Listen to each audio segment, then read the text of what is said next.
अस्सलामुअलैकुम वरहमतुल्लाहि वबरकातुहू। चलिए हम आ गए हैं फिर से आपके लिए एक और अच्छी वीडियो। मतलब ये सिर्फ 5 मिनट का मदरसा कुरान व हदीस की रोशनी में बहुत ही प्यारी खूबसूरत तरीक़ा से आपको इसमें समझाया गया। छोटी छोटी सी बातों को, बड़ी बड़ी बातों को आपको छोटी सी मतलब छोटी करके इसको बहुत ही अच्छी तरीक़ा से खूबसूरती से आपको समझाया गया है, ताकि आप अपने दीन के रास्ते को आसान समझें और उस पर चलना आपके लिए आसान हो। तो चलिए आगे चलते हैं।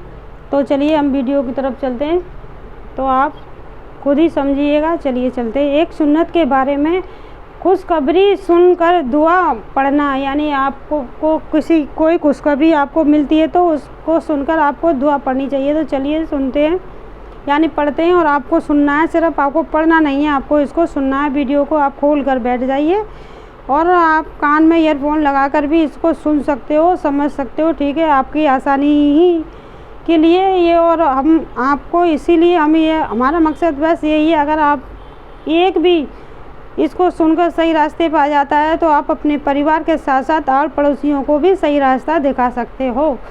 तो चलिए, कहते हैं बड़े बूढ़े ने ये कहा है, बड़े बहुतों ज्ञानियों ने भी कहा है कि एक गंदी मछली पूरे तालाब को गंदा कर देती है। अगर एक अच्छा इंसान पूरे मोहल्ले को साफ़ सुथरा कर सकता है, तो अगर आपको हमारी वीडियो सुनकर सही रास्ता नज़र आता है तो ये हमारे लिए बहुत खुशखबरी की बात होगी। तो चलिए आगे जानते हैं। रसूलुल्लाह सल्लल्लाहु अलैहि वसल्लम जब कोई खुशी की बात यानी रसूलुल्लाह सल्लल्लाहु अलैहि वसल्लम जब कोई खुशी की बात देखते तो ये दुआ पढ़ते, अल्हम्दुलिल्लाहिल्लज़ी बि नेमतिही ततीमुल सालिहात। तो यानी इसका आप स्क्रीनशॉट भी ले सकते हो, ताकि आप अच्छी तरीक़ा से इसको पढ़ सको। ठीक है, ये साफ साफ आपको नज़र आ रही है ये दुआ स्क्रीन पर, तो आप इसका स्क्रीनशॉट लेकर इसे अच्छी तरीक़ा से याद कर सकते हो। छोटी सी है, ये बहुत ही जल्द याद हो जाएगी। तो चलिए तर्जुमा। तमाम तारीफ़ अल्लाह के लिए हैं, जिसकी नेमतों से तमाम अच्छा या मुकम्मल होती है, यानी तमाम अच्छाइयाँ मुकम्मल होती हैं। जैसे कि हमें कोई चीज़ जो हमारे मन पसंदीदा चीज़ होती है, मैं अपनी जन से ही आपको समझाने की कोशिश करें। जैसे कोई भी चीज़ हमें बिन मांगे जब मिल जाती है तो वो उसकी हमें खुशी होती है, तो हमें ये दुआ पढ़ लेनी चाहिए अल्लाह ताला का शुक्र अदा करने के लिए। ठीक है, तो आगे बढ़ते हैं।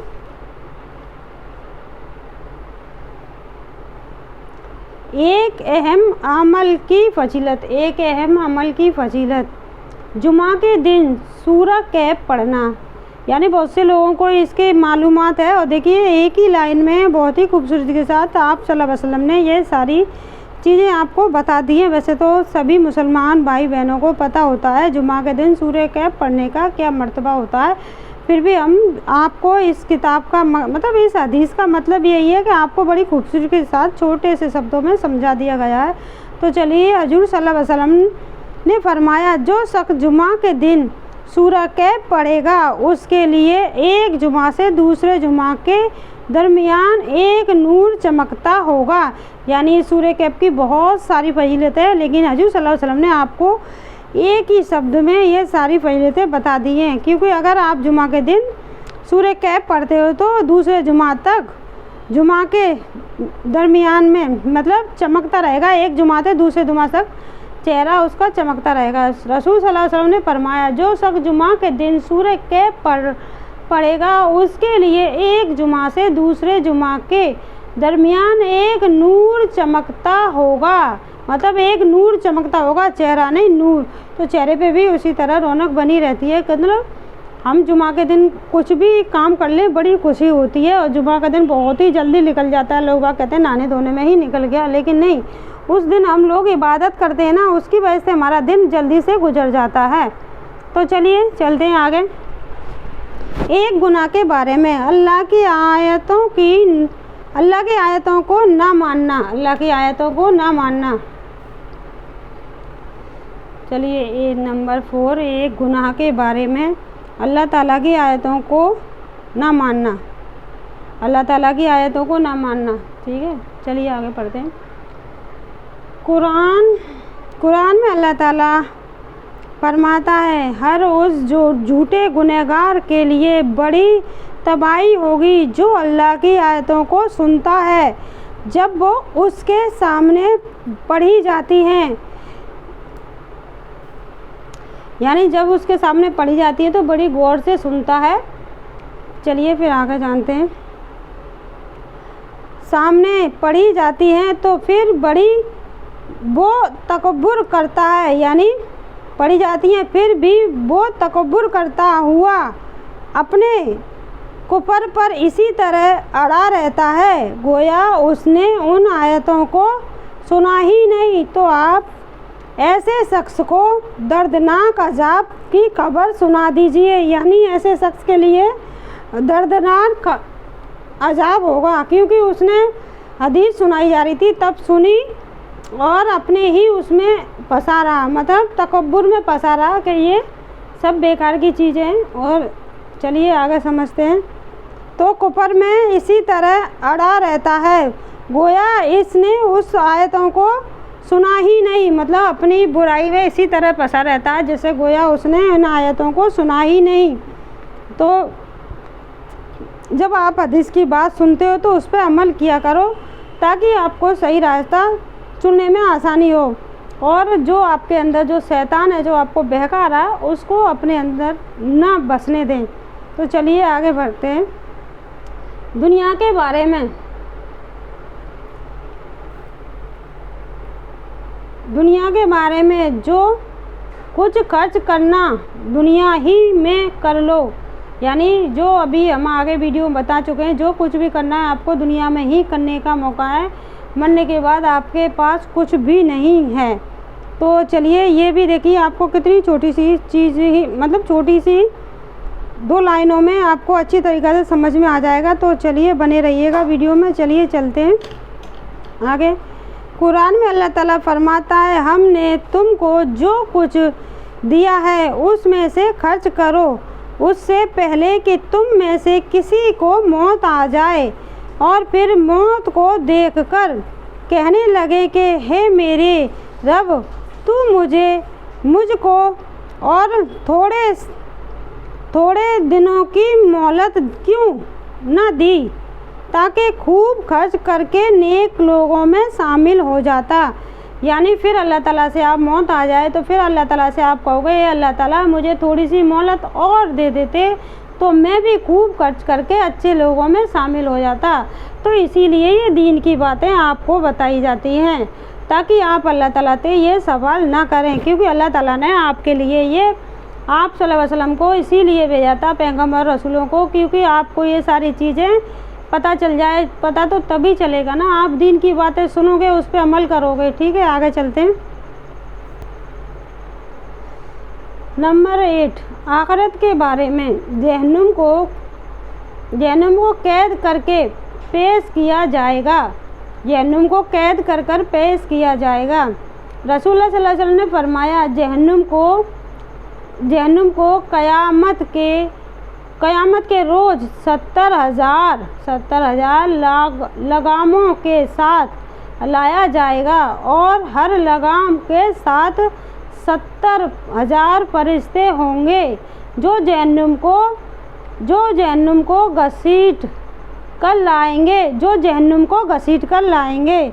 देखिए हमको ये हदीस सुनने के बाद पढ़ने के बाद हमको ये मालूमात हो जाती है कि क्या हमारे साथ गुजरने वाला, मरने के बाद क्या क्या होने वाला है, वो सारी नॉलेज हमें मिल जाती है। तो प्लीज़ आप सुनने के साथ इस पर अमल भी किया करें। तो आपको ये पढ़ना नहीं है, कुछ भी करना है, बस आपको सुनना है और इस पर अमल करना है। तो चलिए आगे बढ़ते हैं।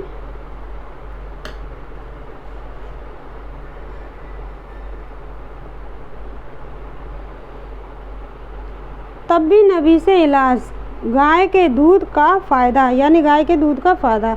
रसूलुल्लाह सल्लल्लाहु अलैहि वसल्लम ने फरमाया गाय का दूध इस्तेमाल किया करो क्योंकि दूध हर किस्म की पोशीदा को चरती है, मतलब हर किस्म की पौधों को चरती है। गाय मतलब हर किस्म के पौधों को चरती है, तो गाय के अंदर सारी विटामिन होती हैं, इसलिए इसके दूध में हर बीमारी से शिफा है, यानी गाय का दूध बेहतर है।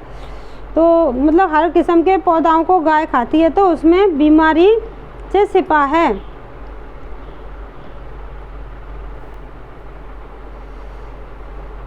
नबी सल्लल्लाहु अलैहि वसल्लम की नसीहत।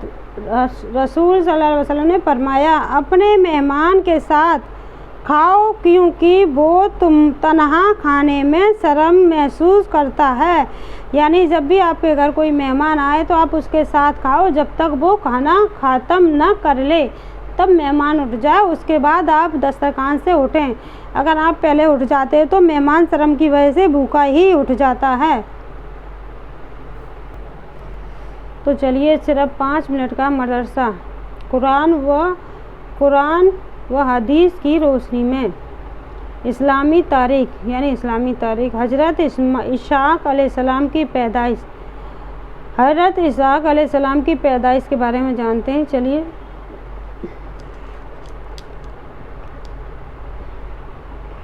हज़रत इसहाक़ अलैहिस्सलाम की वलादत का शहादत अल्लाह ताला की एक बड़ी निशानी है, क्योंकि इनकी पैदाइश ऐसे वक्त में हुई जबकि इनके वालिदा हज़रत इब्राहीम अलैहिस्सलाम की उम्र 100 साल और इनके वालिदा हज़रत सारा की उम्र 99 साल हो चुकी थी। हालांकि आम तौर पर इस उम्र में औलाद नहीं होती है। जब फरिश्तों ने इनकी पैदाइश की खुशखबरी दी तो दोनों हैरत ताज्जुब में पड़ गए, मगर फरिश्तों ने यकीन दिलाया और कहा, आप नाउम्मीद मत हो। चुनांचे अल्लाह ताला के हुक्म से हज़रत इसहाक़ अलैहिस्सलाम पैदा हुए। उसी साल हज़रत इब्राहीम अलैहिस्सलाम व इस्माइल अलैहिस्सलाम ने बैतुल्लाह की तामीर फरमाई थी। ये हज़रत इस्माइल अलैहिस्सलाम से 14 साल छोटे थे। 14 साल छोटे साल की उम्र में हज़रत इब्राहीम अलैहिस्सलाम ने अपने भतीजे की लड़की से इनकी शादी करवाई। इनसे 2 लड़के पैदा हुए, एक का नाम इसवार और दूसरे ऐसवा और दूसरे का नाम ताकूब था। एक का नाम इशवा और दूसरे का नाम ताकूब था। यानी हमने जाना कितने बूढ़े थे वो हज़रत इब्राहीम अलैहिस्सलाम। तो उम्र साल उनकी 100 साल थी, वालिदा की 99 साल थी। तब इसहाक़ अलैहिस्सलाम हज़रत इसहाक़ अलैहिस्सलाम की पैदाइश हुई अल्लाह की तरफ। मतलब अल्लाह किसी भी चीज़ पर कादिर है। नंबर 3 यानी नंबर 2 अल्लाह की कुदरत के बारे में। शक्ल व सूरत का मुस्तकलिफ होना, यानी शक्ल और सूरत पर मुस्तकलिफ होना। अल्लाह ताला ने अपनी कुदरत से हर इंसान के चेहरा पर 2 कान, 2 आँखें, नाक, मुंह और होठ बनाए। इसके बावजूद कि शक्ल और रंग एक दूसरे से मुस्तकलिफ है, यानी सब कुछ एक जैसा है, आँख नाक सब कुछ, लेकिन फिर भी एक दूसरे से अलग बनाए, मतलब अलग है इंसान। मुस्तकलिफ हर मुल्क और खुतबे या नस्ल के लोगों की शक्ल व सूरत दूसरी जगह के रहने वालों से बिल्कुल जुदा है। यहाँ तक कि एक ही माँ बाप से पैदा होने वाली औलाद के दरमियान शक्ल व सूरत और रंग में भी फ़र्क होता है। फिर मर्द औरत की शक्ल व जिस्म की बुनियाद भी अलग होती है। गरज इंसानों के दरमियान शक्ल और सूरत और रंग नस्ल का अलग होना अल्लाह की कुदरत की अजीब निशानी है। यानी अल्लाह ताला, इस हदीस में बताया जा रहा है कि अल्लाह ताला की इतनी सारी निशानियाँ हैं, फिर भी इंसान अल्लाह ताला को नहीं मानता है और अल्लाह ताला के अलावा दूसरी चीज़ों पे यकीदा करने लग जाता है। तो चलिए आगे जानते हैं। नंबर 3, एक फ़र्ज़ के बारे में। रुकू और सजदा अच्छी तरह ना करना, यानी रुकू और सजदा अच्छी तरह ना करना। तो चलिए हजूर सल्लल्लाहु अलैहि वसल्लम ने इसको क्या बताया है, तो चलिए जानते हैं। रसूल सल्लल्लाहु अलैहि वसल्लम ने फरमाया, बदतरीन चोरी यानी सब चोरियों से बदतरीन चोरी करने वाला वो शख्स है जो नमाज में से चोरी कर लेता है। साहबा रज़ा ने अर्ज़ किया, या रसूल अल्लाह, आदमी नमाज में से किसी तरह चोरी कर लेता है? तो इरशाद फरमाया, वो रुकू व सजदा अच्छी तरह नहीं करता। और खुलासा, रुकू व सजदा अच्छी तरह न करने को हजूर सल्लल्लाहु अलैहि वसल्लम ने चोरी बताया है, इसलिए इसको अच्छी तरह इत्मीनान से अदा करना ज़रूरी है। यानी हजूर सल्लल्लाहु अलैहि वसल्लम ने रुकू और सजदा को अच्छी तरह अदा करने के लिए बताया, इत्मीनान से, जल्दी ना करें और जितना हो सके अच्छी तरीक़ा से करें, और मतलब जितना आप पे आता है उससे और बेहतर करने की कोशिश करें। आप आलिमों से और हाफिज़ों से जानने की कोशिश करें क्योंकि किस तरह सजदा होता है, क्योंकि आपको अल्लाह ने इतनी तौफीक दी है, आप सजदा नमाज़ पढ़ने जा रहे हो तो उसको पूरी तरीक़ा से अच्छी तरीक़ा से अदा किया जाए, तो आप जानकारी लेने में कोई बुराई नहीं है। तो चलिए आगे जानते हैं। नंबर 1, सुन्नत के बारे में। किसी मंजिल से चलते वक्त नमाज़ पढ़ना, यानी किसी मंजिल से चलते हुए नमाज़ पढ़ना। हज़रत अनस रज़ा बयान करते हैं कि रसूल सल्लल्लाहु अलैहि वसल्लम किसी जगह क़याम करते और फिर वहाँ से चलते 2 रकात नमाज ज़रूर पढ़ते, यानी वहाँ से कहीं से चलते और फिर वहाँ पे क़याम करते, वहाँ 2 रकात नमाज ज़रूर पढ़ते। जैसे कि हम आपको हर बार बताने की कोशिश करते हैं क्योंकि आप समझें, क्योंकि देखिए एक ही लाइन में आपको किस तरह अच्छी तरीक़ा से समझा दिया गया है। तो चलिए आप इसको हदीस को प्लीज़ समझें, मतलब अच्छी तरीक़ा से इस वीडियो को सुनें और समझें और इसको अमल में लेके आएँ सारी बातें, ताकि ये इतनी मेहनत जो हम कर रहे हैं उसका हमको कुछ तो फ़ायदा हो जाए कि एक इंसान भी सही रास्ते पे आ जाता है तो हमें बहुत ही ज़्यादा खुशी होगी। तो चलिए हमारी मेहनत भी सफल हो जाएगी। एक अहम अमल की फजीलत, बुरी मौत से हिफाजत का ज़रिया, यानी बुरी मौत से हिफाजत का ज़रिया। रसूल सल्लल्लाहु अलैहि वसल्लम ने फरमाया, सदका अल्लाह ताला को गुस्सा को ठंडा कर देता है, यानी हजूर सल्लल्लाहु अलैहि वसल्लम ने फरमाया, सदका अल्लाह ताला के गुस्सा को ठंडा करता है और इंसान को बुरी मौत से महफूज रखता है। यानी सदका हमारे लिए कितना ज़रूरी है, ये भी इसमें कितनी अच्छी तरीक़ा से एक ही लाइन में समझा दिया है। तो प्लीज़ आप पूरे अच्छी तरीक़ा से हदीस को, बातों को सुना कीजिए ताकि आप हर चीज़ पे अमल बखूबी कर सकें। यकीन और भरोसे के साथ आप करोगे तो वाकई इसका फ़ायदा आपको मिलेगा। नंबर 6, एक गुनाह के बारे में। माँ बाप पर लानत भेजना, यानी बहुत सी औलाद अपने माँ बाप पर लानत भेजती है। तो चलिए अल्लाह ना करे किसी की औलाद इस तरह से करे और अल्लाह ताला सबकी औलाद को नेक बनाए, आमीन सुम्मा आमीन। चलिए आगे पढ़ते हैं। रसूलुल्लाह सल्लल्लाहु अलैहि वसल्लम ने फरमाया, सबसे बड़ा गुनहगार ये है कि आदमी अपनी माँ बाप, यानी सबसे बड़ा गुनहगार वो ये है कि आदमी अपने माँ बाप पर लानत करे। और अर्ज किया गया, ए अल्लाह के रसूल, कोई अपने माँ बाप पर लानत कैसे भेज सकता है? तो फरमाया, इस तरह के जब किसी के माँ बाप को बुरा भला कहेगा तो वो भी उसके माँ बाप को बुरा भला कहेगा। यानी हम किसी के माँ बाप को बुरा भला बोलेंगे तो वो भी हमारे माँ बाप को बुरा भला बोलेगा।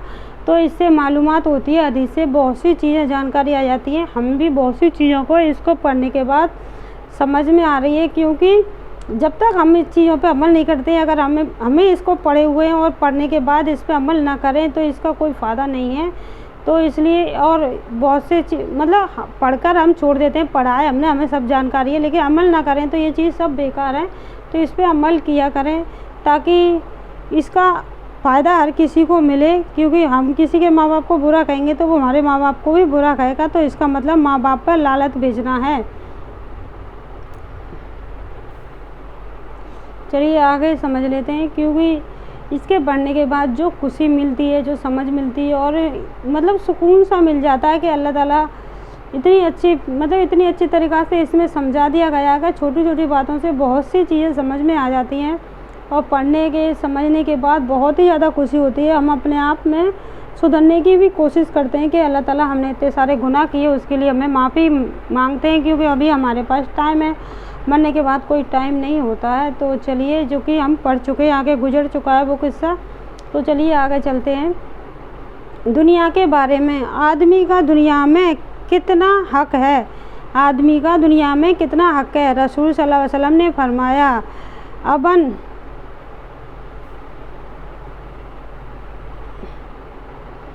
रसूल सल्लल्लाहु अलैहि वसल्लम ने फरमाया, अबन आदम को दुनिया में सिर्फ 4 चीज़ों के अलावा और किसी चीज़ की ज़रूरत नहीं। घर जिसमें वो रहता है, कपड़ा जिससे वो सतर छुपाता है, यानी कपड़ा वो जिससे वो सतर छुपाता है, और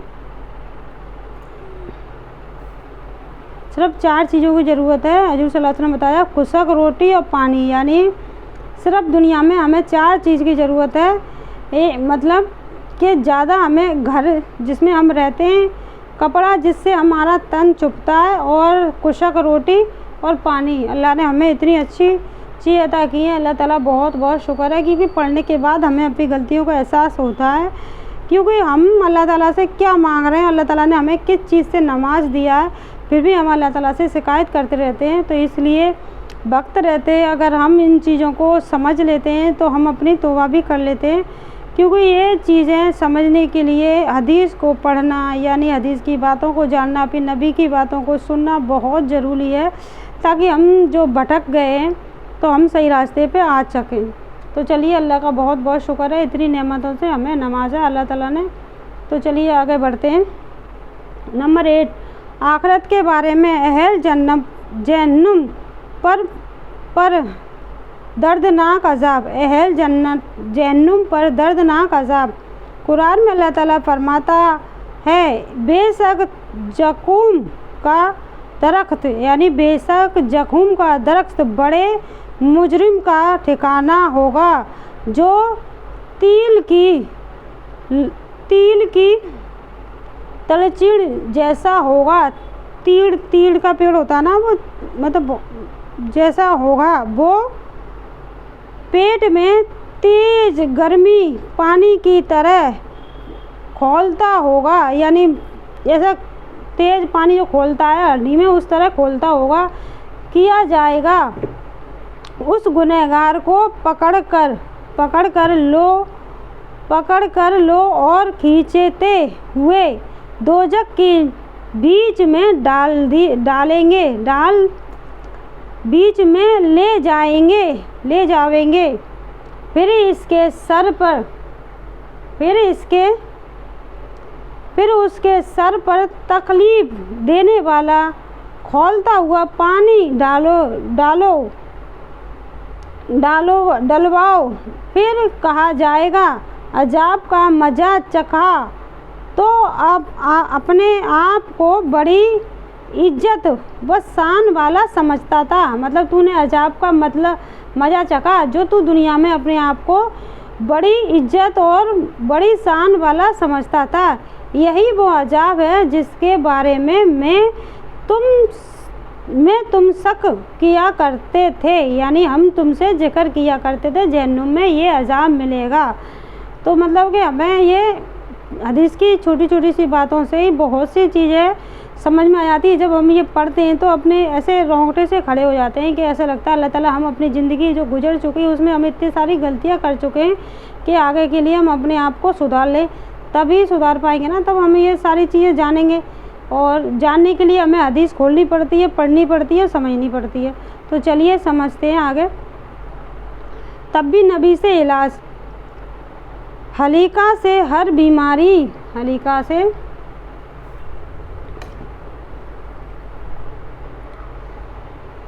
तब्बी नबी से इलाज, हलीका से हर बीमारी का इलाज। तो जानते हैं हलीका क्या होता है, तो इसके लिए हमें ये पढ़ना होगा और समझना होगा। रसूलुल्लाह सल्लल्लाहु अलैहि वसल्लम ने फरमाया हलीका सिया पिया करो, यानी हलीका सिया को पिया करो, उसलिए कि ये जन्नत के पोशीदों में से एक पोशीदा है जिसका मज़ा कड़वा होता है मगर हर बीमारी के लिए शिफा है। तो फ़ायदा, हलीका सिया को हांडी में काली हर कहते हैं, हिंदी में इसको काली हर कहते हैं। ये हिंदी है, हांडी नहीं है। हिंदी में काली हर कहते हैं जिसे सिल पर घिसके पीते हैं। ये कब्ज को ख़त्म करती है और बादी को पोसीर में मुफीद है, यानी ये बादी और कब्ज को ख़त्म कर देती है काली हर। इसे सिल पर घिसकर पी सकते हैं, इसका चूरन बनाकर रख सकते हैं, चूरन भी बहुत फ़ायदेमंद होता है। तो ये मतलब तब्बी नबी से इलाज है इस छोटी छोटी चीज़ों का, तो आप इसे आजमा कर देख सकते हो। तो घर में ये मौजूद होती है हर किसी के घर में, छोटी हर पहले बहुत सारी हुआ करती थी, अब तो फैशन में आ गए लोग, तो किसी के घर में नहीं मिलेंगी। तो चलिए आगे चलते हैं। कुरान की नसीहत, कुरान में अल्लाह ताला फरमाता है जब कुरान पढ़ा जाए तो उसको पूरी तोजा और गौर से सुना करो और खामोश रहा करो ताकि तुम पर रहम किया जाए, यानी कुरान पढ़ते पढ़ते बातें मत किया करो और मतलब समझ कर सोच कर पढ़ा करो ताकि तुम पर रहम किया जाए। तो हमने आपको कितनी प्यारी बातें बताई हैं इसमें, क्योंकि ये हमने सिर्फ पढ़ी है, ये तो प्यारे नबी सल्लल्लाहु अलैहि वसल्लम की बताई हुई हदीस है। सिर्फ 5 मिनट का मदरसा कुरान व हदीस की रोशनी में, ये भी अल्लाह ताला ने हमें तौफीक अता की है पढ़ने की, थोड़ा बहुत हम पढ़ लेते हैं। तो ये भी अल्लाह की बहुत बड़ी नेमत है, अल्लाह का बहुत बड़ा बड़ा शुक्र है कि हमें अपने दीन को समझने की थोड़ी सी तो समझ है, जिससे हम अपने गुनाहों को तौबा करके अपने आप को सही रास्ता पे ला सकते हैं। इसलिए हर किसी को अल्लाह ताला थोड़ी सी समझ यानी दीन की समझ दे ताकि वो अपने आप को दीन के रास्ता चलना उसका आसान हो जाए। अगर भटक गया है तो वो पढ़ा लिखा है तो कभी तो अपने दीन की तरफ वापस आएगा, और वो पढ़ा लिखा नहीं है तो वो वीडियोओं को यानी दीन की बातों को सुनकर भी अपने आप को सही रास्ता पर ला सकता है। बाकी की हमें ज़्यादा नॉलेज नहीं है, तो इसलिए हम यहीं पे वीडियो को समाप्त करते हैं। हम सिर्फ इतना ही जानते हैं कि अल्लाह के रसूल ने जो कुछ बताया उस पर हमारा चलना आसान हो, ताकि हमें इन बीमारियों से जो जहन्नुम में जो अज़ाब मिलने वाले हैं उससे हमें अल्लाह हिफाजत में रखे, हमारा नमाज पढ़ना आसान हो और दीन के रास्ते चलना आसान हो, और अल्लाह ताला हमें ये दुनिया की जो नेमत हैं उससे अल्लाह ताला हमारी हिफाजत फरमाए कि उस पर बंगला गाड़ी इतना पैसा इतना रुपया है, अल्लाह ताला हमारी हिफाजत फरमाए। जो कुछ है अल्लाह ताला हमें शुक्र करने वाला बना दे उस पर ही, और अल्लाह उसमें ही बरकत डाले ताकि जो परेशानियाँ हमारे ऊपर हैं वो दूर हो जाए। और आप भी हमारे हक़ में दुआ कीजिए, हम सब के हक़ में दुआ कीजिए ताकि अल्लाह जो भी दुनिया में मुसलमान भाई बहन परेशान है उनकी तमाम परेशानी दूर हो जाएं, और जो आने वाली हैं उन्हें भी अल्लाह ताला दूर कर दे, जो ज़िंदगी में थोड़ी बहुत परेशानी है उन्हें भी दूर कर दे, और दीन के रास्ते हक़ के रास्ते चलना आसान करे, हलाल खाने वाला बनाए, हराम से बचने वाला बनाए। अल्लाह रब्बुल इज़्ज़त की बार आप सल्लल्लाहु अलैहि वसल्लम के वसीले से अल्लाह रब्बुल इज़्ज़त से दुआ है कि आप अपनी बारगाह में हमारी तमाम जायज़ हयात कबूल करें। और बस अल्लाह ताला जो कोई हमारी वीडियो को ध्यान से सुन रहा है समझ रहा है, अल्लाह ताला जो कोई हमारी वीडियो को देख रहा है उसकी तमाम हाजात पूरी करे अल्लाह ताला, जितनी भी उसकी ज़िंदगी में परेशानी उन परेशानियों को भी दूर करे अल्लाह ताला, ताकि अल्लाह ताला दुनिया में जितने भी मुसलमान भाई बहन हैं उनकी ज़िंदगी में जितनी भी परेशानियाँ उन सबको दूर फरमाए, और हमारी भी ज़िंदगी में जितनी भी छोटी बड़ी परेशानियाँ उन्हें भी अल्लाह ताला दूर फरमाए। आप सल्लल्लाहु अलैहि वसल्लम से बस अल्लाह ताला से यही दुआ है अपनी बारगाह में हम सब की जाए हयातों को कबूल करे, दोज़ख के अज़ाब से, मौत के अज़ाब से, कब्र के अज़ाब से हिफाजत में रखे और जन्नत अल फिरदौस के बुलंद जतात अदा करे। और जितने भी मरहूम मुसलमान भाई बहन नेक हैं उनके इंतकाल हो चुका, अल्लाह ताला उनकी मग़फ़िरत फरमाए, उन्हें बुलंद जतात अता फरमाए, जन्नत अल फिरदौस के बुलंद जतात अता फरमाए। और अल्लाह ताला बस जो जितने साहबा हुज़ूर सल्लल्लाहु अलैहि वसल्लम की आस औलाद सब पे हमारा सलाम जितने भी हैं, अल्लाह ताला बस अस्सलामु अलैकुम व रहमतुल्लाहि व बरकातहू। वीडियो को बस यहीं पर समाप्त करते हैं।